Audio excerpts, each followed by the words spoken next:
Kita akan membuat ramuan yaitu untuk obat batuk.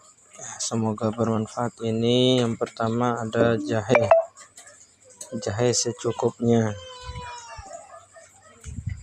Terus bahan yang kedua adalah kencur, ya, secukupnya juga. Di sini juga ada serai,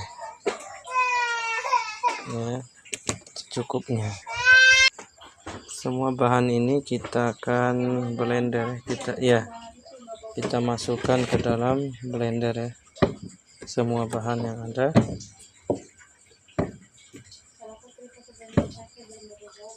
Setelah kita potong kecil-kecil, baru kita masukkan ke dalam blender juga.